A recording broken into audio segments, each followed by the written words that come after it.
আপনি কি আপনি কি সেসব মানুষদের একজন যিনি ক্রমাগত ব্যর্থতার সাথে লড়াই করছেন, কোনোভাবেই ব্যর্থতার এই বৃত্ত ভেঙে বাইরে আসতে পারছেন না? এমন কেউ যদি হয়ে থাকেন যিনি ক্রমাগত চেষ্টা করছেন, তাহলে আমাদের কাছে কিছু ফর্মুলা আছে যেগুলো ব্যবহার করে আপনি আপনার জীবনের ব্যর্থতাকে সাফল্যে রূপায়িত করতে পারবেন। আসুন আমরা সেই ফর্মুলাগুলো নিয়ে একটু আলাপ করি। প্রথম কথা হচ্ছে স্টপ ব্লেমিং আদার্স। আপনি যদি ব্যর্থ হয়ে থাকেন, বারবার ব্যর্থ হয়ে থাকেন, তাহলে অন্য মানুষকে দোষারোপ করা বন্ধ করুন। অন্য মানুষদের দোষারোপ করা বন্ধ করুন। আপনি যখন অন্য মানুষদের দোষারোপ করবেন, তখন আপনি আপনার নিজের দিকে তাকাবেন না যে নিজের ভেতরে কী সমস্যাগুলো আছে। আপনার ভেতরেই আসলে সমস্যাগুলো আছে। আপনাকে একটু ভিন্ন দৃষ্টিভঙ্গি থেকে দেখতে হবে, আউট অফ দ্য বক্স দেখতে হবে যে কেন আমি বারবার ব্যর্থ হচ্ছি, কেন এত চেষ্টা করার পরও ব্যর্থ হচ্ছি। তাহলে কি আমার চেষ্টা করাটা সঠিক পথে হচ্ছে না? নানাভাবে আপনি চিন্তা করতে পারেন। শুধু একটা কাজ করবেন, stop blaming others, look into you. নিজের মধ্যে তাকান, দেখবেন আপনি এক সময় এখান থেকে বেরিয়ে আসার সুযোগ পেয়ে যাবেন। এরপর হচ্ছে prioritise your health, physical health, mental health, social health and spiritual health. Health মানে 4 রকমের ব্যাপার বলা হয়, শুধু ফিজিক্যাল হেলথ নয়। ফিজিক্যাল হেলথ ধরে রাখার জন্য, সুস্থ থাকার জন্য আপনাকে আপনার খাদ্য, পুষ্টিকর খাদ্য নিশ্চিত করতে হবে, পুষ্টিকর খাদ্য খেতে হবে, ব্যায়াম করতে হবে, নিয়মিত ব্যায়াম করতে হবে।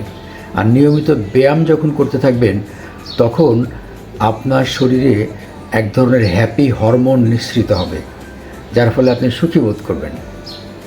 তাহলে পুষ্টিকর খাদ্য খাবার এবং নিয়মিত ব্যায়াম করা হচ্ছে আমাদের ফিজিক্যাল হেলথ সুরক্ষা করার একটা ভালো উপায়।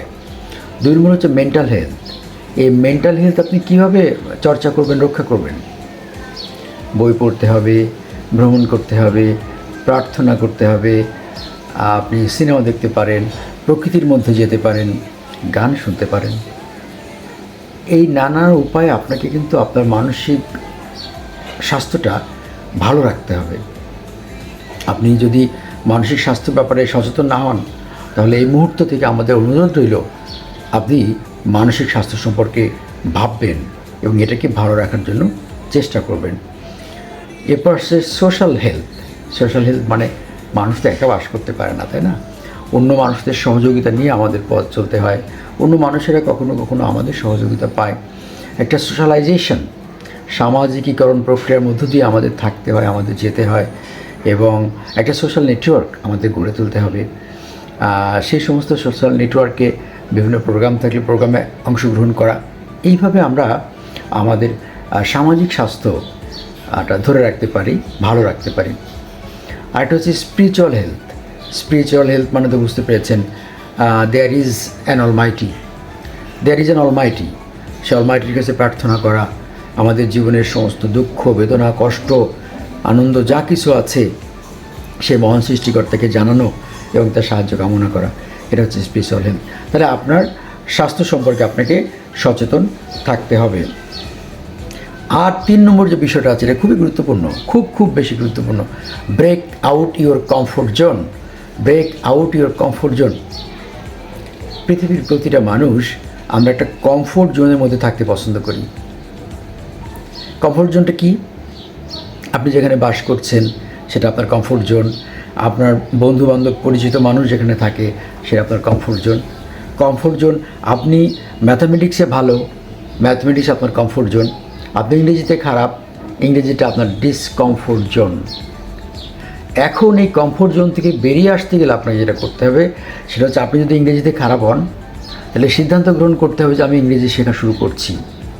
এবং একটু সময় নিয়ে আপনি যখন ইংরেজি শেখা শুরু করবেন, 2, 5, 10 দিন, 2 মাস, 3 মাস, 6 মাস পরে দেখবেন ইংরেজি আপনার কাছে সহজ হয়ে গেছে।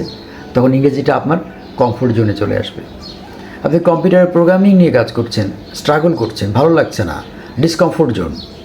চেষ্টা করতে থাকুন, ক্রমাগত চেষ্টা করতে থাকুন। 6 মাস পরে দেখবেন সেটা আপনার কমফোর্ট জোন হয়ে গেছে। তার মানে খুব গুরুত্বপূর্ণ হচ্ছে step out your comfort zone.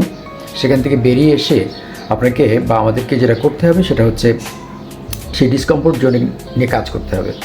একটা নতুন ভাষা শিখবেন, this will be difficult for the first time, কিন্তু আপনি 15 দিন শিখতে থাকুন, 20 দিন শিখতে থাকুন, একসময় দেখবেন আপনি বেশ ভালোই শিখে গেছেন।